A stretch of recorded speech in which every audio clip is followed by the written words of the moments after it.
Boa noite nesse feriado. Feliz Olá, feriado a todos. Oi, Ana, tudo bem? tudo bem? Seja bem-vinda. Obrigada.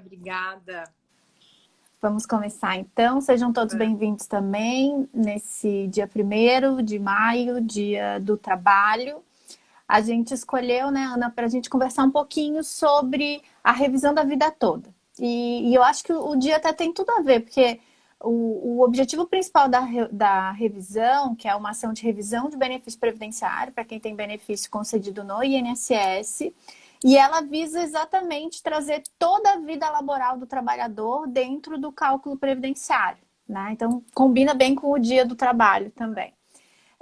E para falar um pouquinho mais sobre a tese, né, para explicar do que ela trata, eu gosto sempre de fazer a relação, nesse caso, com os benefícios que vêm sendo concedidos pós Lei 9876 de 99, que criou o fator previdenciário, mas mudou bastante a fórmula de cálculo dos benefícios. Até 99, a gente tinha uma fórmula de cálculo que fazia o cálculo apenas com as últimas 36 contribuições, com os últimos 3 anos, basicamente, de contribuição do trabalhador. Com a Lei 9876, a gente ampliou isso para toda a vida contributiva. O objetivo, então, dessa mudança lá no regime geral, lá no INSS, é que seja efetivamente toda a vida contributiva levada em consideração.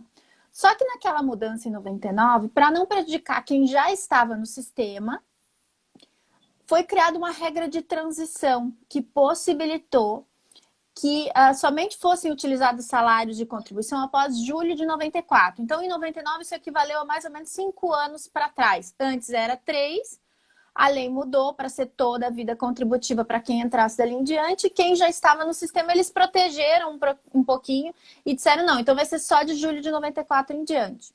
Acontece que para muitos trabalhadores, às vezes a vida contributiva era melhor antes de 94, e acabaram sendo prejudicados por essa regra de transição. A revisão da vida toda busca, então, exatamente alterar isso. Que a regra nova, mais benéfica, seja utilizada mesmo para quem já estava antes de 99. Então, aqui a gente tem a aplicação do direito ao melhor benefício, você faz os 2 cálculos. Para a maioria das pessoas é mais vantajoso usar só de julho de 94 em diante, mas a gente tem vários trabalhadores que acabam sendo beneficiados por incluir esses salários anteriores a julho de 94. Principalmente pessoas que tenham tido um decréscimo de contribuição após julho de 94. Pessoas, às vezes, que nem têm contribuições depois de julho de 94. A gente teve ali em 96 a 98 muita privatização. Teve funcionários que acabaram saindo no PDV, plano de demissão incentivada, contribuíram sobre salário mínimo, mas tinham uma vida inteira anterior sobre teto. Tem pessoas que, eventualmente, por qualquer motivo profissional, acabaram sem contribuir até julho de 94 e depois vão se aposentar ali em 2000, 2005, com a idade e com valores geralmente de salário mínimo, porque a vida contributiva dele ficava antes de 94. Então, a revisão da vida toda, basicamente, é uma revisão que busca trazer para o cálculo do benefício todas as contribuições do trabalhador, e não só aquelas pós-plano real, que então, aquelas posteriores a julho de 94. A Ana tem trabalhado comigo nessa tese desde o início, né, Ana? Eu, a Ana e o Noah Piatan, que também é um advogado, né? A gente desenvolveu a tese em conjunto e tem batalhado bastante, discutido bastante academicamente, inclusive, para mostrar os fundamentos, né, da onde vem a tese, da onde está baseada, né, os argumentos jurídicos que são apresentados. E também apresentando o cálculo desde o início, né? Desde o início do trabalho dessa ação, a gente sempre buscou discutir os valores, a mudança, porque, como eu falei, não é para todo mundo que é vantajoso. E agora a gente já está numa fase mais avançada. Essa ação já passou, ela virou um IRDR, um incidente de resolução de demandas repetitivas, que foi julgado no TRF da 4ª Região de forma negativa, então se negou o direito a essa revisão. Foi, então, recorrido um recurso especial ao STJ.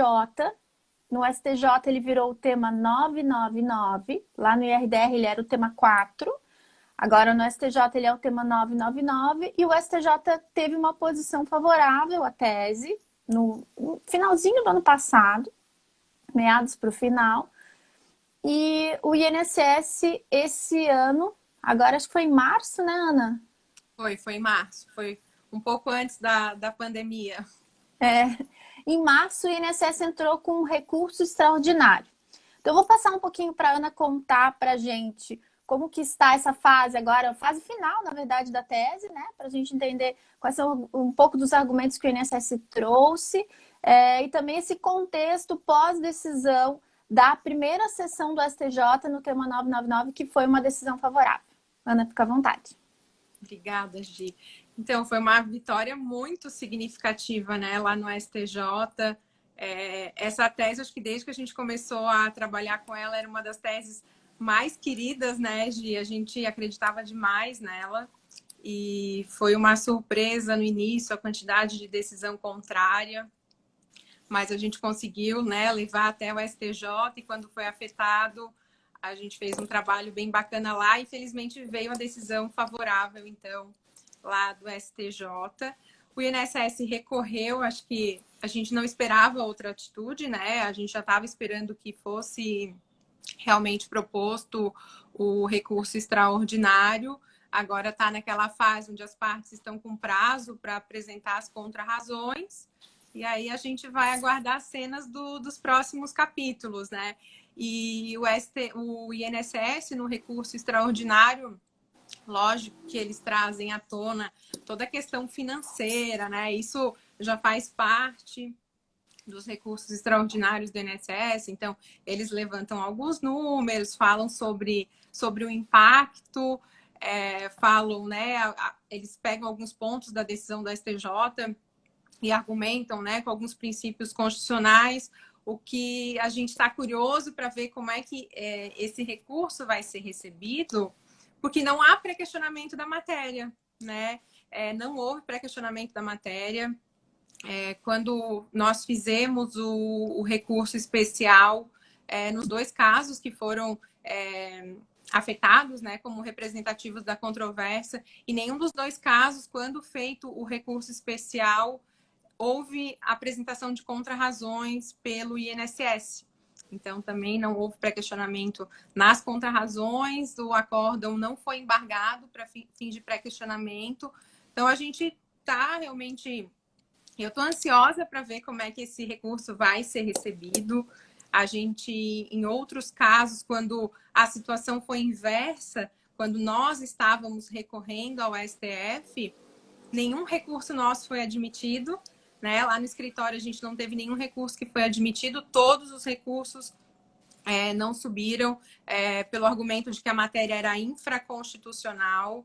Teve alguns casos que eles admitiram e quando chegou lá no STF, o STF mandou descer falando que era o mesmo tema da decisão do melhor benefício, daquele recurso Sim. que, né, teve a decisão do melhor benefício, falando que era o mesmo tema, então mandando descer e readequar o tema.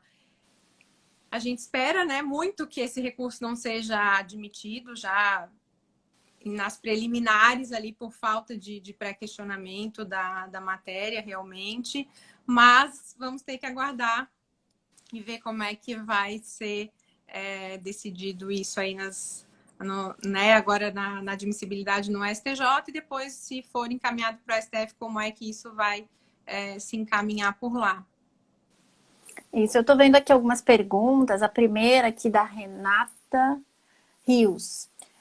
A decadência nesse caso. Bem, Renata, tanto eu quanto a Ana, né, eu acho que a gente acredita que haveria decadência sim. A revisão é uma revisão da renda mensal inicial. A gente até vai falar um pouquinho mais para frente sobre o cálculo, né? Tentar dar algumas dicas para os colegas advogados que estão tentando trabalhar com a tese. É uma tese que tem viabilidade, mas é uma tese que ainda não está pacífica. E no tocante tanto à prescrição quanto à decadência, na decadência, eu entendo que aplica, porque por ser uma revisão da renda mensal inicial, haveria então esse prazo de 10 anos da data do primeiro dia do mês seguinte ao primeiro pagamento, né? Para que então a parte entrasse com ação. Isso faz com que muitos benefícios estejam decaídos, né? Então, para os colegas que estão trabalhando com a tese, uma dica foque nos benefícios que foram concedidos nos últimos 10 anos. Benefícios com prazo anterior, não há uma decisão específica ainda do judiciário a respeito da decadência, se aplica ou não para a tese, assim, em âmbito de incidente de resolução, né, em âmbito de RDR ou em âmbito de repetitivo. Tem decisões em casos concretos de diversos colegas aplicando a questão da decadência. E a gente sabe que o entendimento da decadência, ainda mais com essa última alteração do artigo 103 caput, né, que foi baseado na MP 871, depois convertida na lei, a decadência agora, a tendência é que ela se aplique ainda mais, né? Então, a gente sabe que provavelmente a aplicação vai ser nesse sentido. Já com relação à prescrição, a regra recebe-se os atrasados dos últimos 5 anos da data do ajuizamento da ação, mas existem casos em que não se aplica a prescrição em razão da pessoa, né? Então, menores. A prescrição tem que ser analisada não só com relação ao prazo, mas também com relação ao autor, a parte autora. Então, no tocante à prescrição, aplica sim, mas há casos em que cabe a não aplicação até em razão do autor. Vamos ver aqui algumas perguntas. Sobre a questão da suspensão. Queres falar um pouquinho? Verdade. Isso. Do sobrestamento, né? Tá, e os processos estão sobrestados ou não estão sobrestados? Quando o IRDR foi admitido, o tema 4, houve o sobrestamento ali pelo TRF, Tribunal Regional Federal da 4ª Região. Com a interposição do recurso especial, o processo subiu ao STJ, manteve-se sobrestado enquanto estava no STJ, e após a decisão do STJ no recurso repetitivo, no tema 999, muitos processos começaram a ter andamento nas origens. Mas é comum, principalmente se você ajuiza o processo agora, que seja determinado o sobrestamento. Então, o processo fique aguardando para saber se esse recurso extraordinário vai ser admitido, em sendo admitido no STJ, se vai ser também admitido no STF, como vai dar andamento. Mas em processos que já estavam mais avançados, né, diversos colegas, a gente tem acompanhado outros processos também, tem tido andamento. Então, processos que estavam no TRF aguardando julgamento, alguns processos até já sendo encaminhados, dando trânsito em julgado, às vezes o INSS não recorre por qualquer motivo, já estão indo para a execução, né, a fase de liquidação desse julgado. A gente tanto tem alguns casos, quanto já viu casos de colegas também, que o cálculo já está sendo feito pela justiça. Daí, no caso do juizado, lembrar que esse cálculo é feito na fase inicial, se a sentença é favorável, então já no primeiro grau, né, na maioria das vezes tendo em vista a necessidade da sentença ser líquida, e muitas justiças, principalmente aqui na 4ª Região, já tem a planilha de cálculo para efetuar essa apuração de valores. Mas é importante que os colegas, para ajuizar a ação, tomem o cuidado de elaborar o cálculo. Porque o primeiro fato, até que eu já falei antes, mas eu vou repetir porque é muito importante, não é para todo mundo que essa tese é vantajosa. Então, tomem o cuidado para não sair ajuizando a ação para todo mundo. E depois você tem um trabalho longo, né? De fazer as iniciais, juntar a documentação. Não é uma documentação fácil de juntar, é uma documentação que representa toda a vida de trabalho daquela pessoa. Então, às vezes, ela tem que buscar novos os documentos. E daí, no final, não tem. Você ganha ação, mas quando vai liquidar, você vê que não tem benefício econômico. Então, tomar o cuidado para apurar, simular ao menos esse valor antes de ajuizar a ação, para não correr o risco de criar uma expectativa no seu cliente e também um custo, né? Porque a maioria dos colegas acaba entrando com essas ações no risco, então para receber só ao final, e vai trabalhar muito e ao final não vai ganhar, mas não vai conseguir liquidar porque não vai ter benefício econômico. Então, até queria, Ana, que você passasse um pouquinho sobre umas dicas com relação à documentação, né? Tudo que é necessário para que o advogado solicite para que o cliente possa entregar para a elaboração desses cálculos. O cálculo, eu acho que ele é indispensável, né? A gente não ajuiza uma ação lá no escritório sem ter feito o cálculo antes. Eu até vi que tem uma pergunta ali falando sobre a questão do risco, né, de se ajuizar a ação em razão da insegurança, ainda que a gente não tem trânsito em julgado a decisão. Então, por isso mesmo que a análise da documentação, e eu tenho falado muito lá para a equipe toda, né? A gente tem que explicar para o cliente, passar para o cliente, que ele tem que ser um parceiro nosso nesse momento inicial do processo. Então, a documentação, o máximo de informações que ele tiver. A gente sabe que na base de dados do INSS, no CNIS, vão ter, né, salários de contribuição, costumam ter os vínculos, mas nem todo período vai constar no CNIS e nem tudo que está lá é o correto. Então, assim, lógico que a gente se baseia também no CNIS, mas a gente, dentre os documentos que a gente considera indispensável, se segurado empregado, cópia da carteira de trabalho, se foi feito, né, pagamento como contribuinte individual, por exemplo, a cópia das guias de recolhimento. Outra dica normalmente no CNIS não vai ter contribuição anterior a 82. E aí, o ideal é que o cliente tenha os contra-cheques ou na impossibilidade de ter, porque a gente sabe que como a gente está falando de um período que já faz muito tempo, é difícil alguém que tenha guardado todos os contra-cheques. Então, a gente indica que providencie a ficha financeira, né? Entre em contato com a empresa e tente conseguir a ficha financeira.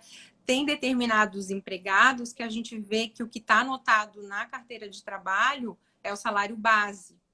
E a gente não tem como saber se todas as alterações salariais foram de fato anotadas, né? E aí, quando você pega o contra-cheque ou a ficha financeira, você vê que daquele salário base, às vezes ele tinha outras verbas, horas extras, adicional, né, de gratificação de função, e aquele salário é muito maior. Isso costuma dar muita diferença. A gente, às vezes, simula cálculo com CNIS e carteira de trabalho, e, de repente, o cliente consegue a ficha financeira. Às vezes, a diferença é muito grande. Né? Tem muitos cálculos, como a Gisele falou, que não vão dar diferença. Tem pessoas que, de fato, a regra de transição foi melhor. Mas para aquelas pessoas que dá diferença, essa diferença também varia demais. A gente tem casos de benefício que de salário mínimo passa para o valor do teto, tem casos que aumentam um pouco, 10, 20, 30%, então varia muito.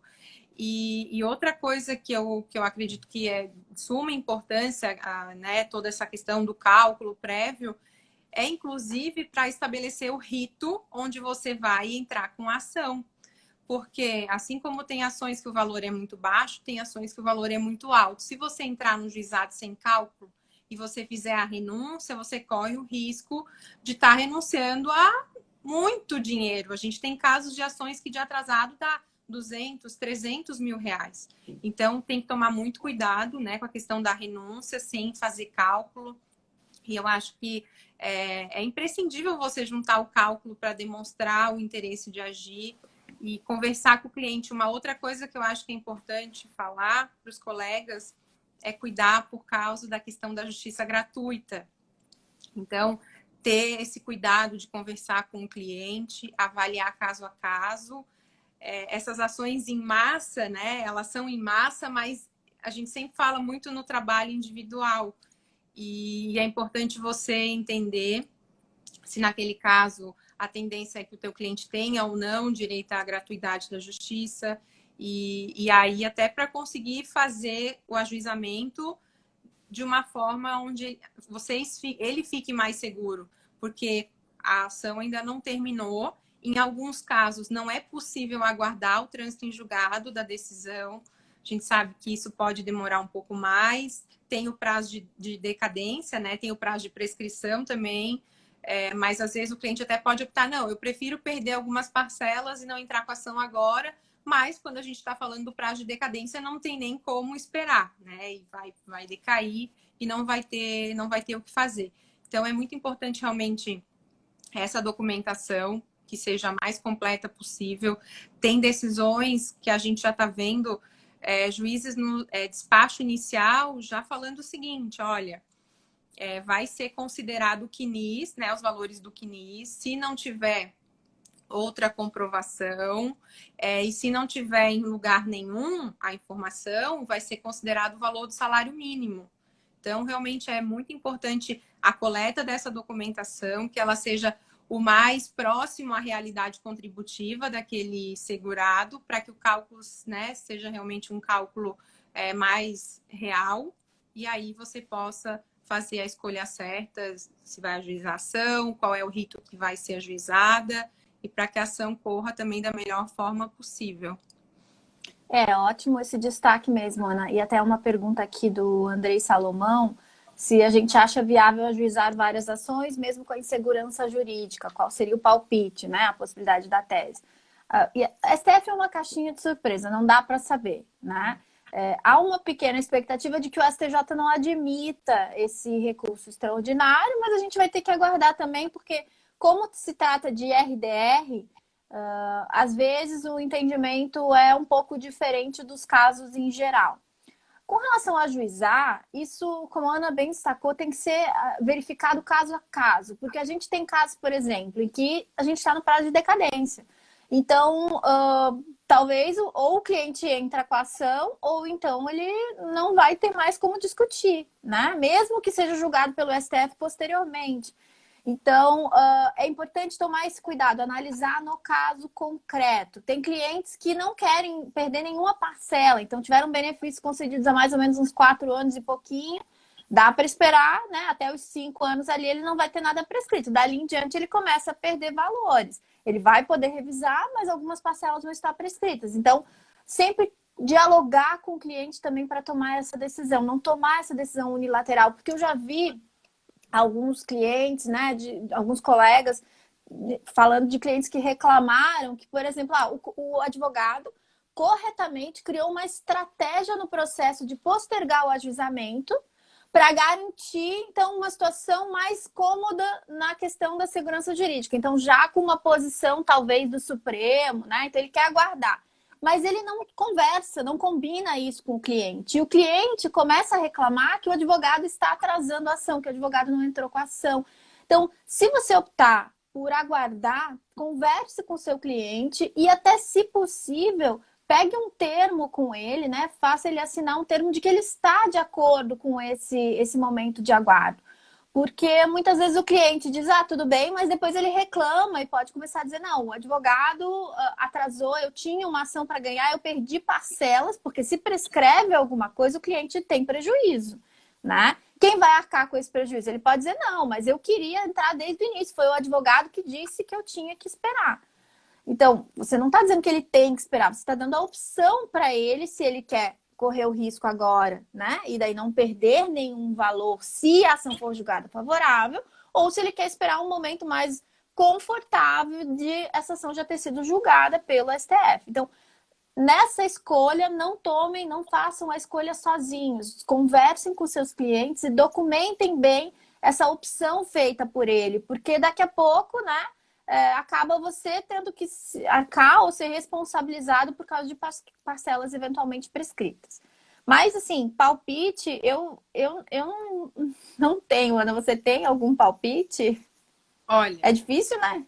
É difícil, assim, analisando tudo o que aconteceu até agora, o STF, não foram poucos os casos que a gente recorreu, que tínhamos um acórdão, né, contrário do tribunal e a gente recorria e nunca foi aceito o nosso recurso. Sempre foi falado que a matéria era infraconstitucional e nós pré-questionávamos, né, os recursos, enfim, não foi admitido. Então, assim, pensando por esse lado, se eles não mudarem a forma de pensar, porque mudou a parte que está recorrendo, a resposta é que a nossa chance é total, né? Provavelmente a decisão do STJ será a decisão final.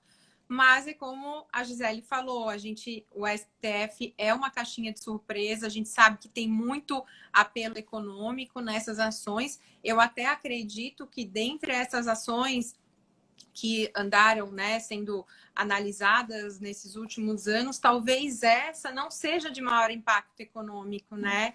A gente vê que é uma minoria, porque assim, pela regra geral, a pessoa começa a trabalhar e ela vai tendo uma evolução na carreira e vai aumentando a contribuição. Até antigamente tinha aquela questão da escala, dos salários de contribuição.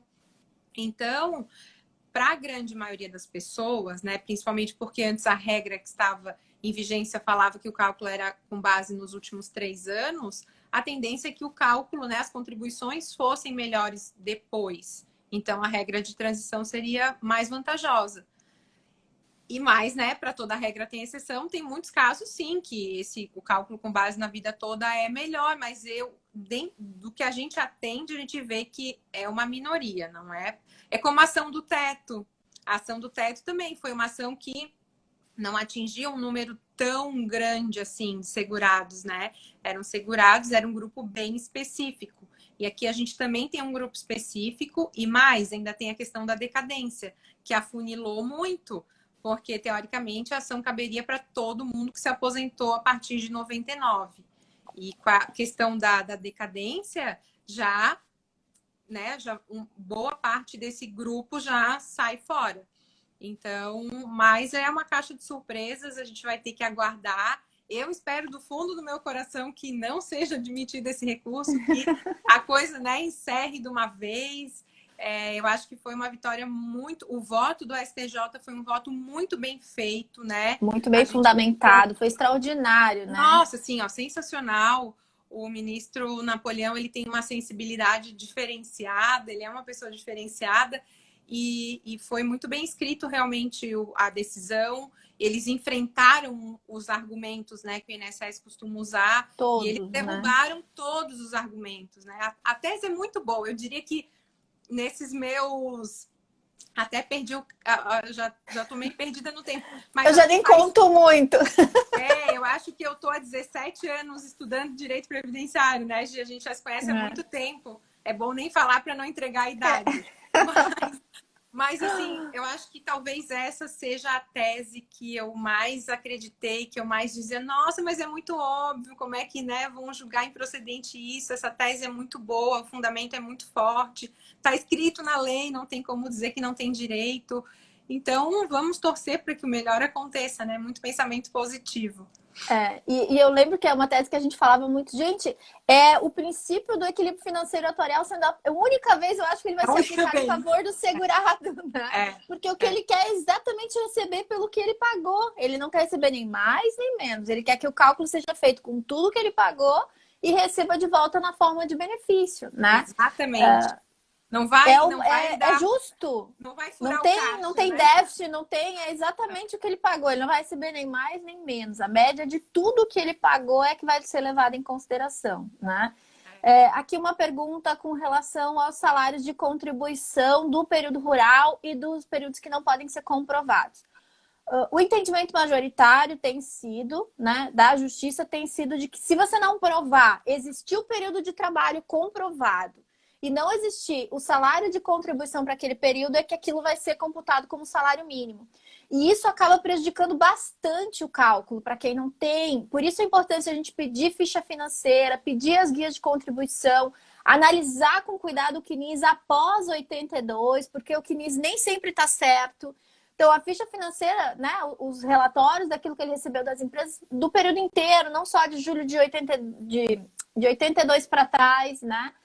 Porque tudo foi usado ali, de julho de 94 em diante foi usado e você quer usar o para trás. Então, conferir também o CNIS para garantir que se tiver alguma coisa errada, você já consiga alterar e também para garantir que, se possível, não sejam utilizados os valores de salário mínimo nesses períodos em que não se consegue comprovar o salário de contribuição. Porque a gente já fez muita simulação, a gente trabalha bastante porque todas as ações que eu ajuizo, que a Ana ajuiza, que os colegas, né, alguns outros colegas que a gente conversa, todas têm cálculo. E daí, nesse contexto, a gente vê na prática quanta diferença faz você botar o salário mínimo e você botar o valor da contribuição. Porque a gente tem que lembrar que antes de 89, se eu não me engano, julho também de 89, eles contribuíam sobre 20 salários mínimos, ou aquele salário referência. Então, eram períodos, né? Antes da 8.213, antes das novas regras, né? Antes da Constituição, ali até um pouquinho depois, os valores de contribuições dos empregados eram muito altos. Era 10, depois foi para 20. Esse valor corrigido faz toda a diferença do cálculo. Então, 1, 2, 3, 10 salários de contribuição que você jogue no mínimo e que ele podia ter ido lá no empregador dele e pedido aquele documento, vai fazer toda a diferença no cálculo. E daí a dica de você sensibilizar o cliente a essa importância, porque acontece muitas vezes que o cliente, quando vai entregar a documentação, ele acha que ele não precisa disso, né? Então, não, faz o cálculo com a minha carteira de trabalho, porque ele nunca conferiu que na carteira de trabalho, como a Ana bem lembrou, não está anotado o valor que ele recebeu mês a mês, está o valor base de salário. E às vezes ele tinha hora extra, ele tinha outras verbas, algumas gratificações, anuênio, quinquênio, enfim, triênio, valores que ele recebeu e que não estão ali e que vão fazer diferença na hora do cálculo. Então, até a importância também, uma dica, né, de que fazer o cliente assinar que então ele não quer mais buscar, que o que ele está entregando é o que ele deseja e dizendo que ele está ciente, que os meses em que não forem encontrados salários, que não tiver ficha financeira, ou vai ser utilizado o que está na carteira de trabalho, ou vai ser salário mínimo. E muitas vezes o que está na carteira de trabalho é muito próximo ao salário mínimo, porque ele recebia muito mais extra, né? Do que o valor base que está anotado ali. E às vezes não foi anotado as evoluções também, as alterações, porque em épocas anteriores a gente tinha uma inflação muito alta e o salário às vezes tinha alteração quase que mensal. E a empresa não anotou, ou anotou numa parte esse que não está ali, anotava numa folha e não anotou efetivamente na carteira de trabalho. Então tudo isso faz bastante diferença na hora do cálculo. Uma pergunta aqui da Regina Souza, Ana. Se a gente tem uma dica sobre o sistema para fazer o cálculo. Isso é muito pessoal, né? Cada um usa o seu, até pela uma questão de familiaridade. O sistema que a gente mais gosta de usar não tem o cálculo da vida toda, que é o sistema da Justiça Federal do Rio Grande do Sul. Não tem, pelo menos até agora. A gente está torcendo para que, se a tese realmente vingar ali no Supremo, que eles elaborem, né? Que é o JusPrev da Justiça Federal do Rio Grande do Sul, que é gratuito, inclusive, mas não faz esse cálculo. Então, para esse cálculo, a gente acabou indo buscar cálculos e daí a maioria são cálculos pagos. O que a gente tem usado no momento, né, Ana, é o cálculo que para os associados do IBDP, que é o SOMPREV. Isso, a gente tem utilizado o SOMPREV. Mas eu sei de colegas que usam o cálculo jurídico que usam, né? Acho que o do IEPREV também faz, enfim. Tem vários programas que fazem. Familiarizar com o programa, né? A gente é muito fã do programa de cálculos da Justiça Federal, né, do Rio Grande do Sul, até porque a nossa atuação maior é na região sul, e a gente vê até que para o judiciário, quando eles veem que o cálculo foi feito através, né, de uma plataforma oficial, é bem aceito aquele cálculo. Mas, realmente, no caso da revisão da vida toda, até agora não tem. Eu acredito que em breve eles vão acabar disponibilizando.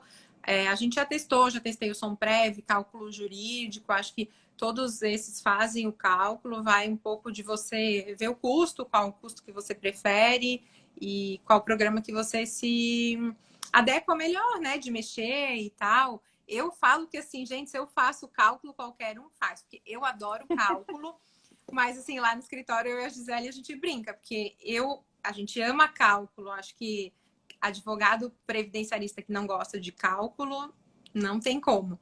Mas eu confesso que eu sou loira e eu tenho limitações com esses programas. Então, às vezes, eu tenho que pedir socorro. Então, se eu consigo fazer, acreditem que vocês também vão fazer. Logo, a gente pega o jeito e é bem, bem tranquilo.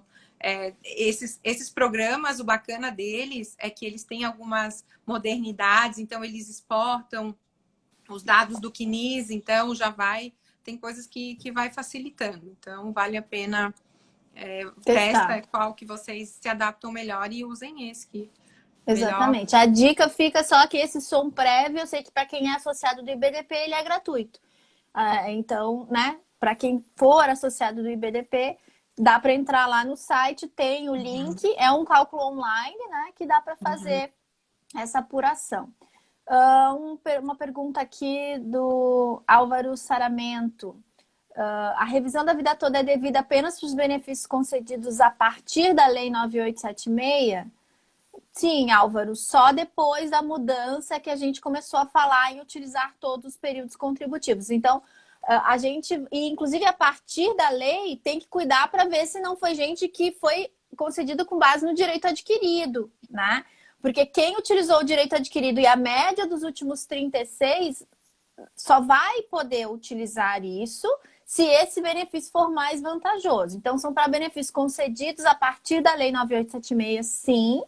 E mesmo a partir tem que ver ali, comparar, porque às vezes, principalmente nos primeiros 5 anos, teve muita gente que saiu, mas saiu com as regras anteriores. Então tem que ver se essa regra nova é mais vantajosa. Porque toda a lógica dessa revisão é, se eu compro o requisito para mais de uma regra ali, né? Tendo em vista uma regra de transição, uma regra permanente ou até regras anteriores que eu tenha direito adquirido, eu vou ter direito sempre ao melhor benefício. Então você tem que simular todas as opções possíveis para aquele segurado, antes de julho de 94, posterior a julho de 94, 36 contribuições se ele tiver acesso àquele tipo de cálculo, e conceder a que tiver, e brigar para que seja concedido para ele a que tiver melhor benefício. Aqui, Pedro Almeida, Advocacia, falando, já vi cálculos que diminuíram o valor. Sim, Pedro, muitos cálculos. Eu vou te dizer que a maioria das pessoas é beneficiada com a regra de transição só a partir de julho de 94. Quem não é beneficiado, então quem consegue ter benefício econômico com a revisão da vida toda é um grupo menor. Só que como a gente está trabalhando com muitos aposentados, acaba que existem bastante clientes, né, para entrarem com a ação. Mas a maioria das pessoas que se aposentou após 99 com as regras novas acabou sendo beneficiada. E um grupo de pessoas que normalmente não tem benefício econômico são os contribuintes individuais.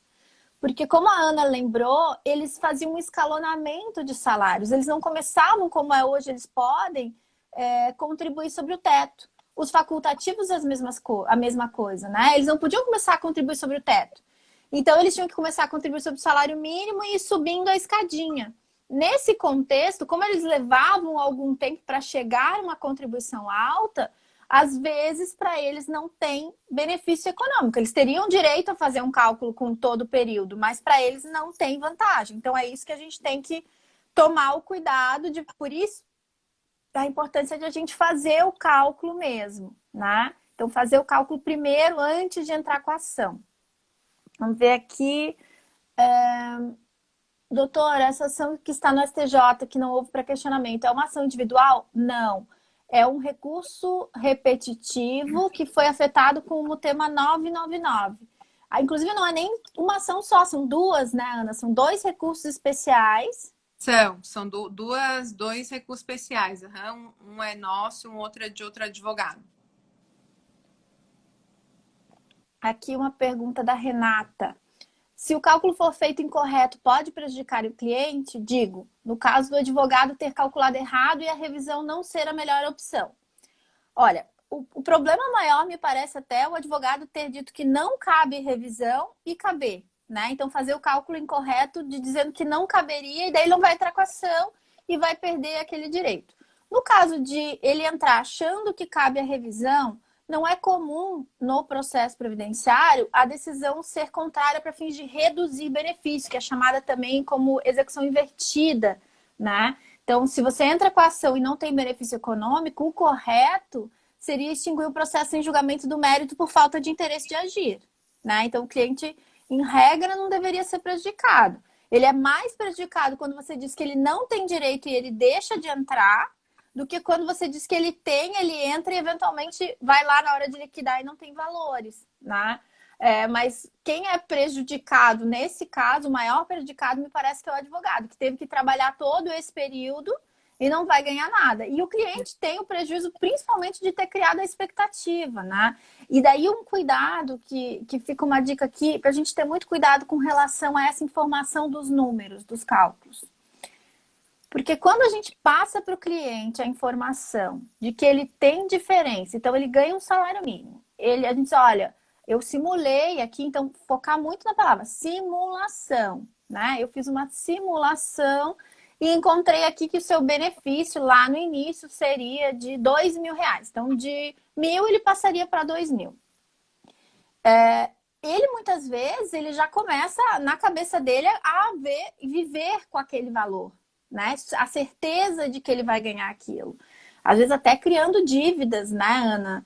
Então, o risco de a gente, ao passar essa informação, ser muito clara que é uma simulação. Quem vai definir exatamente quanto que ele tem a ganhar é o contador do juiz, é a liquidação do processo se ele ganhar lá no final, né? Cuidar, inclusive, com cálculos que são feitos durante a ação na justiça. Então, é feito antes da sentença, tem a sentença e depois pode ser revertido, esse cálculo pode ter algum erro. Então, só vale mesmo depois que está implementado, né, Ana? Porque tem clientes que realmente criam essa expectativa. A gente tem que cuidar muito, assim, né? Eu gosto de ser muito transparente, eu falo muito que é uma simulação. A justiça não entrou na questão da atualização desses valores. Então, os próprios programas de cálculo que a gente já testou, existe divergência entre os índices de atualização do salário de contribuição. E aí é muito importante realmente você cuidar para trabalhar a expectativa do cliente e dizer que aquilo é um cálculo prévio para a gente ter uma ideia de qual é o valor, para estabelecer a competência, mas que a decisão final, né, quem vai dizer exatamente quanto e vai homologar o cálculo é a justiça, não somos nós, advogados. Então, acho que tem que ter uma boa comunicação com o cliente, isso é fundamental, não só nessa ação, né, mas em todas as outras. A confiança entre o cliente e o advogado, eu acho que é imprescindível, não tem como haver um bom trabalho se não houver confiança, né, das partes. É verdade. Uma pergunta aqui do Andrei Salomão. Não, aliás, da Ivânia. Se é necessário fazer o pedido, o prévio requerimento administrativo para essas teses. Quer responder, Ana? Eu entendo que não, é uma matéria que é notório, né, o entendimento contrário do INSS acerca da tese, então o STF já se manifestou nesse sentido. Nesse caso, eu acho que é uma perda de tempo fazer o requerimento administrativo, a não ser que tenha alguma coisa que está impedindo de você ajuizar a ação, talvez alguma estratégia específica para algum caso possa ser interessante sim fazer o prévio requerimento administrativo. Mas, via de regra, eu não acho que vale a pena fazer o requerimento, a gente já entra direto com a ação. Isso, como a matéria, pelo menos a tese, é basicamente de direito ali, né? Não envolve muita matéria de fato, não teria necessidade. Agora, só tomar o cuidado, se você vai começar a discutir erro de salário, documento que eventualmente não fez parte, né, do processo ali, daí, se houver alguma matéria de fato, além da tese básica da revisão da vida toda, teria que entrar, mas em regra não precisa, né? O Andrei Salomão dizendo que ótima dica na questão da decadência. Renata Rios perguntando se o programa de cálculo da Justiça Federal do Rio Grande do Sul faz o cálculo da conversão da moeda anterior a julho de 94. Não, até o momento não faz. A gente está torcendo que eles incluam essa possibilidade. Os cálculos judiciais dentro dos processos fazem sim.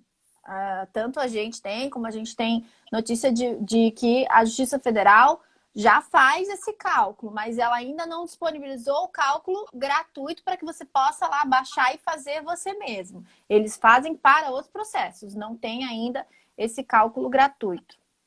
Andrei também parabenizando o excelente trabalho nos tribunais superiores. Obrigada, Andrei. Deixa eu ver se o pessoal tem mais alguma pergunta. Eu vi que tem bastante gente, acho que entrou mais tarde, perguntando sobre a questão da decadência, né? Uhum. Eu e a Gisele entendemos que tem sim, o prazo decadencial é aplicado nesse caso, né?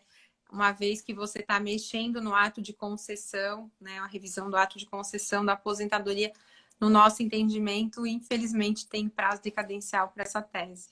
A gente gostaria que não, mas a gente entende que a justiça vai aplicar, então tomar o cuidado também e principalmente para os casos dos clientes que não têm justiça gratuita e você vai entrar discutindo o benefício que já pode ter a decadência aplicada, né? Então, a justiça gratuita é bem preocupante aí nesse caso, né? A possibilidade de custas e honorários de sucumbência, porque tem cálculos que são de valores consideráveis. Muitos cálculos dessa tese ultrapassam 60 salários mínimos e não ficam as ações, então, dentro do juizado.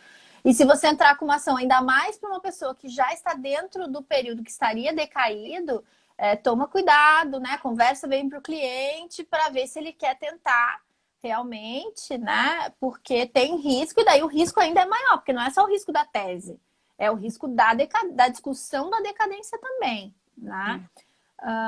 A Caroline perguntando qual o programa. Tem vários, Caroline. A gente usa o Somprev, que é do IBDP. A Ivane aqui dizendo que ela usa o Previous também. Eu acho que o Previous é aquele que está disponível no IEPREV, se eu não me engano. Eu sei que o cálculo jurídico faz também. Então, é importante você testar, ver, às vezes, dependendo se você faz parte de algum instituto desse que você já tem um cálculo gratuito, mas o importante é fazer as simulações, né? E deixar bem claro para o cliente que é uma simulação, que você não está se vinculando àquele cálculo, é só para você ter uma noção se vale a pena ou não entrar com a ação. Aqui falando sobre que é difícil conter a ansiedade do cliente, super complicado, né? A gente sabe, muitas vezes a ideia de o cliente ter que assinar algo, que ele assume o risco de entrar, né? Isso às vezes facilita, porque e daí ele tem que realmente pensar. Não é uma cobrança que ele faz para você, é uma decisão que você devolve a ele essa decisão, né? Então daí muitas vezes ele repensa e diz, o risco é esse. Você quer correr, 10 a 20% sobre o valor da causa para fins de sucumbência, né? Então não são só as custas, a sucumbência de ações que têm valor alto muitas vezes são preocupantes para esses clientes. E o tema, né, a questão da justiça gratuita é um tema muito controvertido também, né? A gente não tem... O cliente sempre, às vezes, pergunta, doutora, mas eu tenho direito à gratuidade da justiça? A gente não tem como falar, né? Você olha ali, mas você não tem nem acesso às vezes, a todas as informações de todas as fontes de renda, patrimônio, enfim. Tem juízes que eles acabam se atendo mais aos dados do CNIS. A gente sabe que tem regiões onde eles já vão mais a fundo. E aí é muito subjetivo. E aí a gente tem que tomar muito cuidado, né? Também com relação à expectativa. Jamais dizer para o cliente, não, o senhor tem justiça gratuita, né? Isso também não dá para contar com a sorte. Não dá, tem que tomar o cuidado, aqui uma pergunta, se for confirmada a tese no STF, ou se não houver a admissão do recurso, se corre o risco do INSS revisar administrativamente, como aconteceu no 29.2. Sim. Da última vez que foi ganho uma ação no STF, que foi a ação do teto, o INSS não fez automaticamente, foi necessário uma ação judicial do Ministério Público Federal para que ele fizesse, então, essa aplicação na via administrativa. Então, essa ação foi julgada em 2009, a do teto, e ele só passou a fazer as revisões a partir de 2011, 2012, que daí foi feito um acordo e começaram a fazer as revisões na via administrativa. Mas há, sim, uma possibilidade, até porque o Ministério Público costuma atuar daí, se for julgado em repercussão geral, ou se restar como última decisão essa do repetitivo, há a questão de, eventualmente, o INSS começar a fazer na via administrativa, sim, não dá para dizer que não. E aí, Gi, completando, tem que tomar cuidado, porque a gente, na época da ação do teto, a gente pegou alguns casos onde supostamente tinha sido revisto, né, na via administrativa, mas o cálculo completamente equivocado. Então, se isso acontecer aqui, talvez o advogado ainda vá ter que atuar para corrigir aquele cálculo feito na revisão administrativa do INSS. Não é só porque ele fez que necessariamente ele vai fazer correto, porque ele vai fazer com os dados que estão no CNIS. Acho difícil ele mandar chamar todo mundo para entregar documento.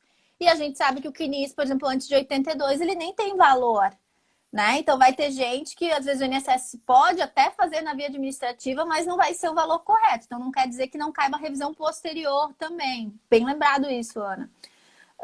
Com relação ao valor do cálculo, como mesurar? O cálculo, para você mesurar, Andrei, você vai ter que usar um programa. Você vai ter que lançar todos os salários para poder verificar como vai ser o resultado, né? O que é mais vantajoso? A regra nova de todo o período contributivo ou a regra de transição, que seria de julho de 94 em diante.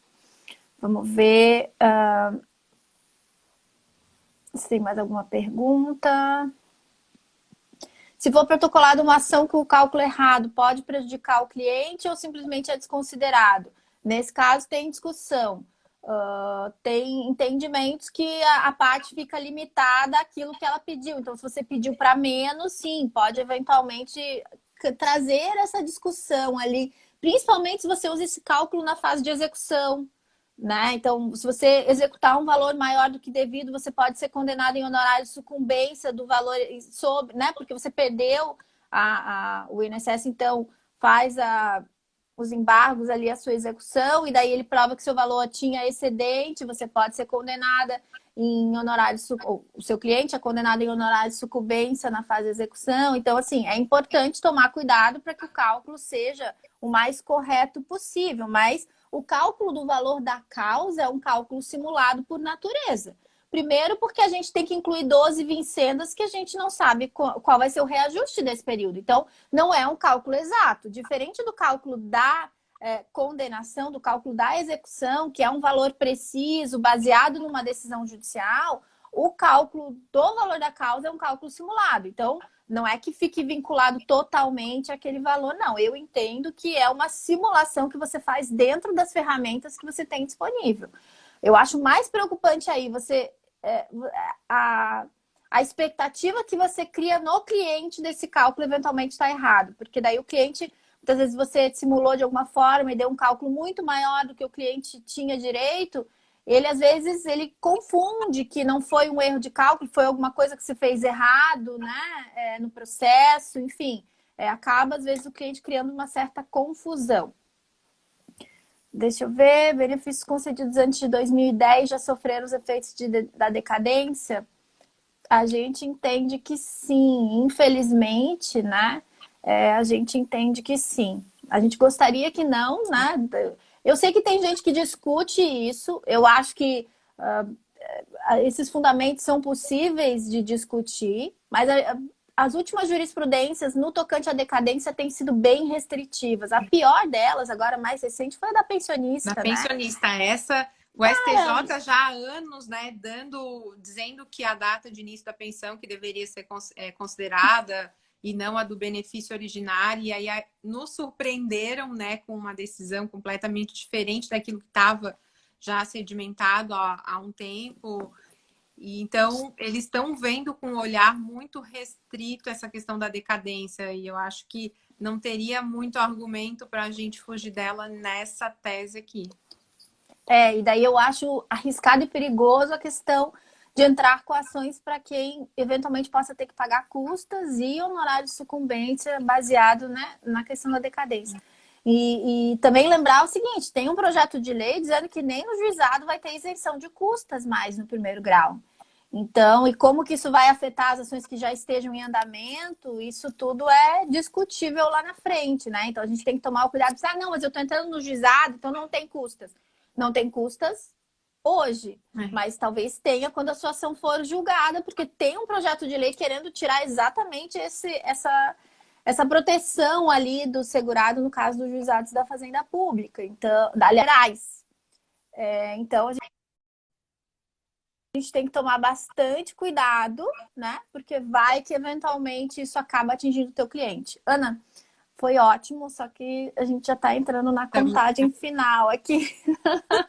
Acho que a gente pode começar a se despedir. Eu quero agradecer todo mundo que ficou com a gente até agora, né? Vou passar a palavra para a Ana se despedir, depois eu encerro aqui também. Gente, obrigada, né? Obrigada pelo convite. É um tema que eu gosto tanto, a gente se envolve tanto, já vira um filho, né? A revisão da vida toda, com certeza, é um filho para nós e eu adoro falar sobre esse tema, tenho paixão por ele. Então, obrigada pelo convite, obrigada pelo pessoal que participou aqui hoje, né, em pleno feriado, dia 1º de maio, dia do trabalhador.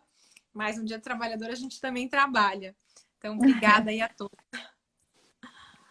Obrigada, então, pessoal, também por estarem com a gente. Foi a nossa primeira live aqui no Notório Saber. Semana que vem tem várias lives programadas. Amanhã a gente já coloca a agenda da semana sobre temas diversos, não só de direito previdenciário. E a ideia é que esse canal fique um canal aberto para a gente trazer e compartilhar conhecimento. Ainda mais nesse momento tão complexo que a gente está passando, a advocacia como um todo, né? que a gente possa compartilhar de uma forma gratuita, democrática, em momentos em que as pessoas possam até estar relaxando na sua casa, vendo, né? A ideia também é deixar esses vídeos salvos no canal do YouTube, do Notório, para que as pessoas possam consultar posteriormente, que tenham acesso a essas informações. Para quem também tiver interesse, tem várias aulas disponíveis. Tem uma aula, inclusive, da doutora Ana sobre esse tema, sobre a revisão da vida toda, nessa plataforma. E a ideia é que a gente possa aqui se encontrar cada vez mais e tá sempre junto, né? Mesmo estando distantes, para que a gente possa colaborar com cada um de nós, né? Vocês com as perguntas, a gente com as nossas ideias e que a gente possa colaborar para que a gente esteja crescendo sempre juntos, tá? Foi um prazer revê-los a todos na telinha e até a próxima. Um beijão. Tchau, tchau.